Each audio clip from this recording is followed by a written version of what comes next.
Welcome back to the Nerf Report. It is official. We have survived Snowpocalypse 2021. The studio finally has power and we're back for another episode. But I gotta level with you. I don't know what the hell happened this week, so if you don't mind, I just need to reach out to someone real quick that I trust and maybe they can get me up to speed so we can kind of get the show rolling. So if you'll bear with me just 1 second.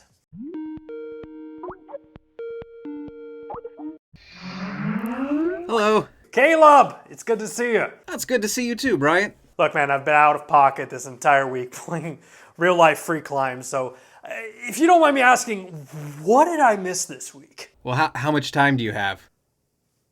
So first up, Rainbow Six Quarantine is currently codenamed Rainbow Six Parasite, because let's face it, after 2020, who would want to play a game about being in a quarantine? It's a strange time when allusions to suffering parasites is the preferable marketing angle. Well, I guess that definitely makes sense. Call of Duty 2021 is apparently going to return to World War II. Assassin's Creed Valhalla is adding river raids. And Marvel Avengers showed off Hawkeye gameplay. Oh my god, that sounds like a solid week of news. Thank you so much, Caleb. I mean, we can finally get the show. Bryant, we are nowhere near close to being done. Stay seated. So, GameStop is still in the news as the impetus to over 90 lawsuits against stock portfolio management app Robinhood. See, recently an energized collective of stock market hobbyists, all part of the Reddit subreddit Wall Street Bets, enacted a short source to pay back the stocks at much higher prices than the lower prices they anticipated. Hilarious, I know. But there's reportedly a sibling rivalry afoot. Right Joy-Con is tired of left Joy-Con getting all the attention and so has announced that it too will start to drift. Now I know this kind of sounds like the house is removing cards from the player's hands, giving ultimate control to the casino. Let's see here, we've got... Alright, okay. So, there are certain things in role-playing video games we've grown to take for granted. Rare is the gamer who comes home from the store with the latest Final Fantasy, pops it in their PlayStation, and goes to Facebook to talk about what a beautiful save system it is, right? So, yes, that is correct. You've got it. Brilliant. You figured it out. You're catching on. Oh, and then Stadia got hit with a lawsuit. Jesus. Yeah, you picked a hell of a week to go on vacation. I hope you had fun. Anyway, best of luck on the show this week, Bryant. Thanks, Caleb. I'm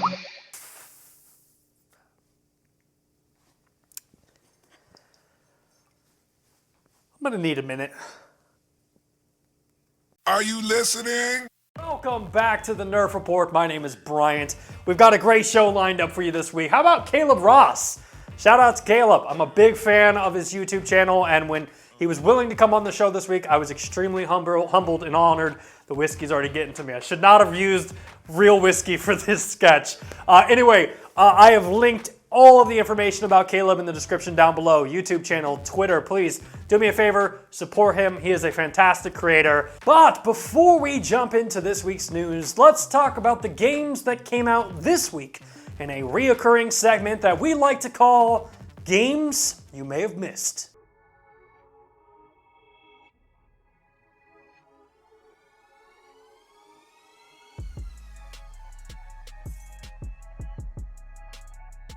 First up this week, let's talk about the Sinking City from developer Frogwares. Sinking City is an action-adventure game inspired by the works of H.P. Lovecraft. Now, the Sinking City originally launched in 2019, but this week, the game made its long-awaited arrival on the PlayStation 5. Next up, we have a little game called Speed Limit from developer GameChuck. Speed Limit is a non-stop genre-warping arcade game that never ceases to slow down. Speed Limit is an old-school action extravaganza focusing on the core elements of hard, fast, and addictive. Speed Limit is now available for the PlayStation, Xbox, PC, and the Nintendo Switch. Alright, next up, let's talk about a video game called Puss from developer Team Coil. In Puss, you will play as a cat who is trapped in another dimension, and you must find your way out or risk being stuck there forever. Puss is available right now for PC and the Nintendo Switch. And finally, let's talk about the Blizzard Arcade Collection. The Blizzard Arcade Collection features 3 classic Blizzard games like the Lost Vikings, Rock and Roll Racing, and Blackthorn.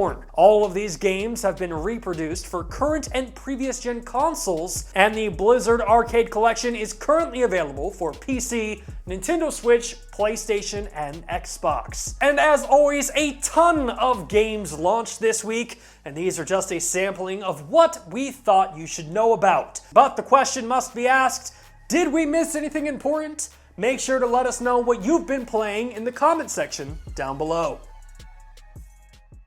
Next up, let's talk about Nintendo, who held a Nintendo Direct this week. Which, this might be just a little behind baseball here, but this has probably been one of the most anticipated Nintendo Directs ever, as the last fully blown Direct we had was back in October, and since that day, Nintendo fans have been trying to predict the arrival of the next Direct. And now that it's here, well, the reaction from Nintendo fans has been pretty mixed. For example, Nintendo announced that Pyra from Xenoblade will be coming to Super Smash Bros. Ultimate as the game's next DLC fighter. Nintendo also announced that Fall Guys will be coming to the Nintendo Switch, along with other games like Outer Wilds, Mario Golf Super Rush, Samurai Warriors 5, Legend of Mana, Animal Crossing New Horizon will be getting brand new Mario DLC, Stubbs the Zombie will be coming to the Nintendo Switch, and we got a first look at a brand new Nintendo exclusive called Knockout City, which, if you're not aware, it's an online multiplayer dodgeball video game. Which is an interesting choice for a video game because, you know, growing up, I was the kid who always got picked last in dodgeball, and video games were always kind of my escape, so now I get to deal with the bullies of my past, but it's in video games, so I should be good. And hopefully I will finally get my revenge on Brett Thompson. Now, Nintendo also used this Direct to announce a brand new Zelda remake with The Legend of Zelda Skyward Sword HD, which will be a complete remaster of Skyward Sword that will allow players to utilize their Joy-Con controller for immersive swordplay. Skyward Sword will be releasing on the Nintendo Switch on July 16th for $59.99. And the final big announcement that Nintendo dropped was Splatoon 3. Now, granted, Splatoon 3 won't be releasing this year. In fact, Nintendo is saying it will be released in 2022. But it does show Nintendo's continued support of the Splatoon brand. And don't worry, Splatoon 3 will be bringing back the popular 4v4 Turf War mode, along with new stages, new weapons, and brand new maneuvers. Next up, let's talk about BlizzCon, which should not be confused with the Nerf Report's Blitzcon, which, if you've never heard of it, we just play NFL Blitz the entire weekend and just get blitzed out of our mind drinking whiskey. In fact, you're looking at the back-to-back Blitzcon champion. Mainly because I'm the only one that attends the convention, but those are just minor details. BlizzCon 2021 is taking place this weekend, but because of the ongoing global pandemic for everybody except New Zealand, well, this year's BlizzCon has been rebranded as Blizzconline. And for this year's BlizzCon, Blizzard had some pretty cool announcements during the opening ceremonies. In fact, Blizzard began this weekend's event by announcing a new patch to World of Warcraft Shadowlands called Chains of Domination, along with a brand new expansion for World of Warcraft Classic called the Burning Crusade. Now I get it, some of us are married and we can't sacrifice our entire life by playing World of Warcraft, so what else you got for me, Blizzard? Well, during this year's BlizzCon, we also got announcements for Diablo fans, including announcements of a brand new class for Diablo 4, which is a rogue class. And despite the fact that we didn't receive a release date for Diablo 4, we did get the announcement of Diablo 2 Resurrected, which according to Blizzard will be releasing this year. But for me, easily the highlight of this year's BlizzCon opening ceremony was Metallica performing For Whom the Bells Toll, which YouTube viewers got to experience the full concert, but because of, well, ongoing DMCA issues on Twitch, well, the Twitch audience got to hear this.